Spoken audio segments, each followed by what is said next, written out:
Hi, welcome to Using Applications, which is section 2 of the NCFE Digital Essentials course.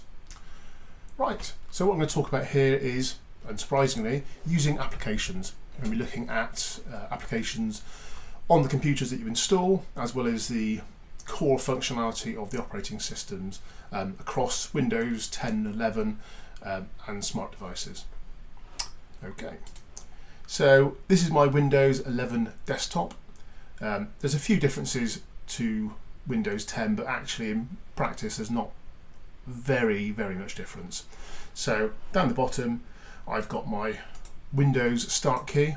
On my keyboard I've got a Windows Start key which does the same thing, or it would if this was set to be my default desktop. So I'm just going to switch that over.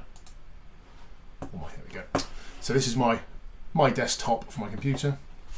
If I press my keyboard button in front of me, I can bring up the Smart menu, and I can do the same thing by pressing here.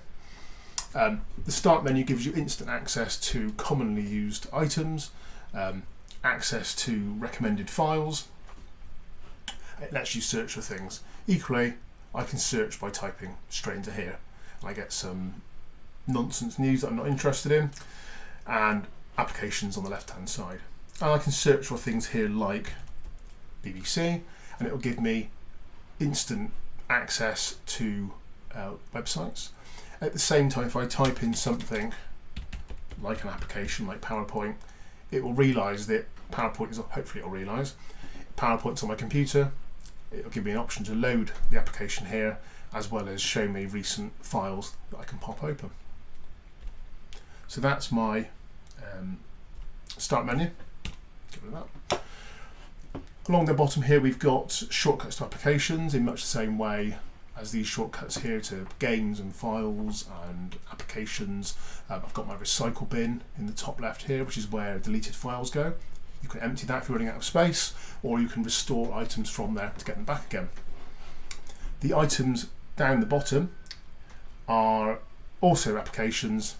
When an application is running, so this application here is recording my screen, I can right click. I've got an option to pin to taskbar, which basically just means that the application has always got a little picture here. You can always know where you can find it. So that is the sort of basics of getting around the front screen. So I'm just going to swap my display back over and pop over to the bottom of the screen. There we go. So this is the bottom right of my desktop. So the bottom bar, this taskbar, is very similar to Windows 10. The difference is that this Start button on earlier versions of Windows is over here.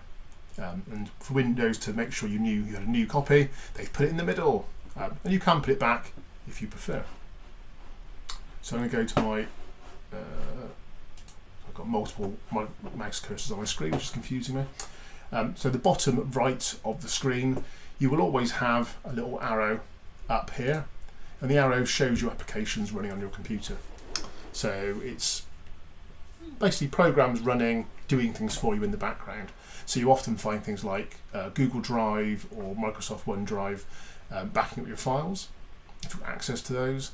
Things like Bluetooth settings for using headphones and the like, and then things like Windows security. So that's easy access to checking your firewall. So make sure your firewall and virus scanner are on. They're free from Microsoft and they're pretty good. Okay, so that's that. We've now got a set of 3 icons here. On Windows 11 they all open together into this little dashboard. On earlier versions of Windows they've got slightly different functionality, but it works much the same. So we press the little aerial icon here, and you can see we've got the matching icon here. This is our Wi-Fi connection settings. So this laptop's currently on Wi-Fi. I can click there and I will see any other networks that my computer can detect. If I wanted to connect to a different network, I would just click on it, hit connect, and put the password in. So as long as I know what the SSID is, this name of this network, I can connect to it, need the password, and I can get online. I've got Bluetooth flight mode, so flight mode turns off all the radios. I've got quick access to the brightness and the sound settings, and that's the next one I'm going to look at is sound settings. So we can jump to it to here, or the way I normally do it and the way it works on older versions is right clicking on the bottom and you can see sound settings, and we jump straight into control panel sound settings.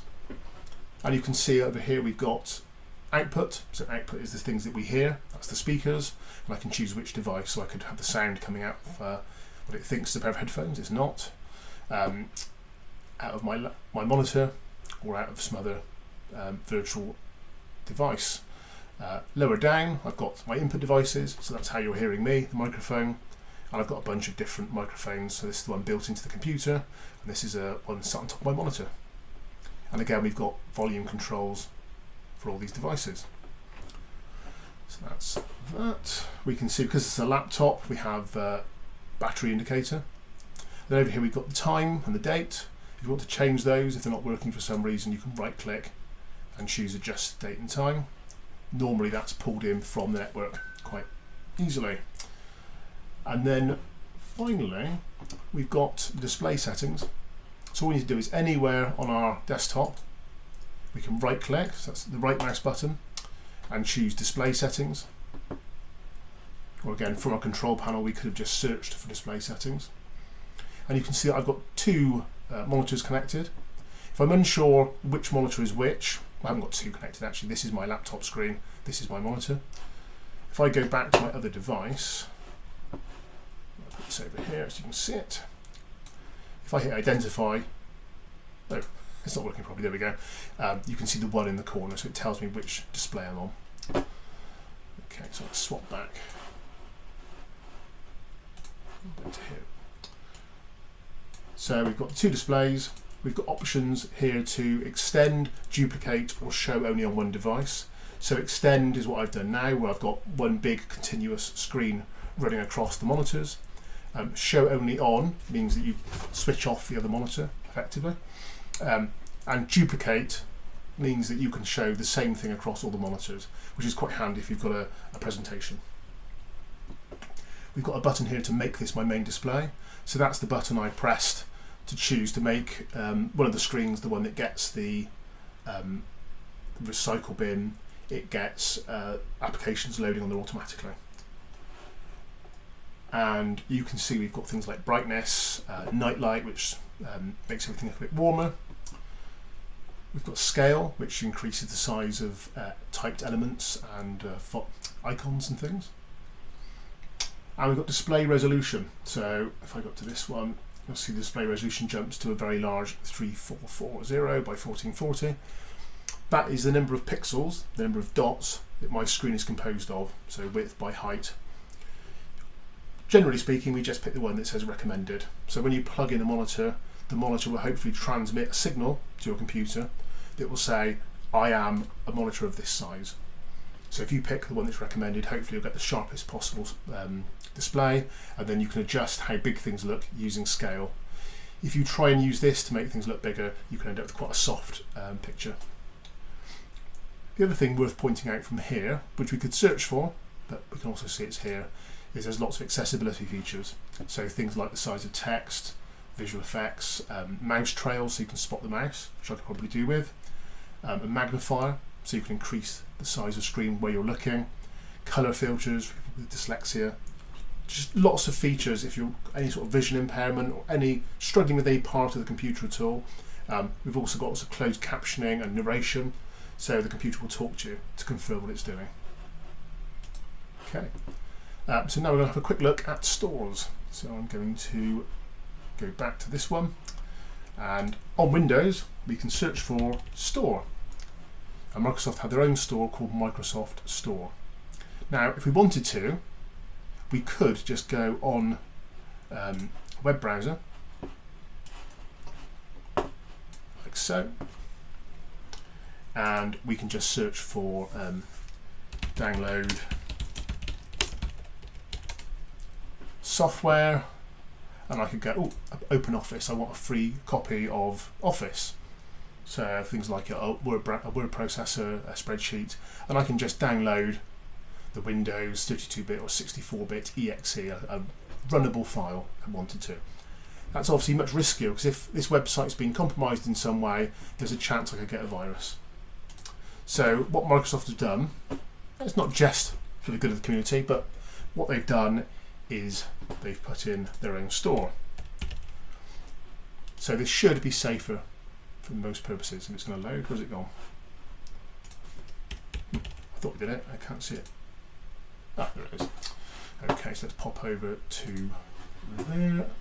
So this is Microsoft Store, and you can see that we've got access to apps. We've got WhatsApp and Netflix and Teams, and this is more of a one-click download using your credentials, and hopefully all these things have been tested by Microsoft and made sure that they're safe. And you can see reviews, you can see the size of the application, what things it supports, what things it's allowed to do to your computer. So generally speaking, if you can find the thing you want in Microsoft Store, you might as well use that. And the same goes for Mac OS, they have their own store as well.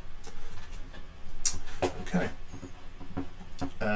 One thing I forgot to show you is applications sharing screens. So if I wanted to open up, let's just open up a web browser. So I'm looking at something online, just going on the BBC homepage, reading the news. I can grab Windows in Windows. I can grab these windows by the top bar. So anywhere along this top bar, I can hold down with my left mouse button and I can move the screen around. If I go to one side of the screen, you'll see a little animation there just showing me that if I let go now, I'll get half the screen taken up by that window. And you'll see it pops up and says, do I want any of these other ones taking the other half up? If I don't do anything, if I click over here, you can see it gets rid of that. Equally, I can go to the top of the screen. You'll see this little pop-up appear. That's Windows 11, that's new. So it just basically shows you some options of where to put the window. If I ignore that and go right to the top, I get the same functionality as Windows 10. I get a full screen. So that's another nice handy little feature that's built in. So I want to talk about other app stores. Where's my device? There we go. So let's get rid of that and bring up my iPhone here. Lock it. So on an iPhone, it's very similar on most phones. I just only happen to have the cable to plug in an iPhone at the moment. I can swipe down and find the App Store. I can search for the App Store. I can go through all my apps and find it. And I can, I've already partly done this. So I can see all the apps. I've got the same sort of functionality as the Microsoft Store. And if I look at an application, I've got the ability to download it if I press that little button there. I don't want that on my phone particularly. I can stop it. Or I can try and stop it. I can press the wrong button. Stop. And you get the same as on Windows. You get reviews. You get information about how it's going to use your phone. What access does it have? Can it work out who I am? What other things I've purchased? All that sort of stuff. I've got the size, so how much storage, as we mentioned in the last video, will it take up on my device. And we've got things like in-app purchases.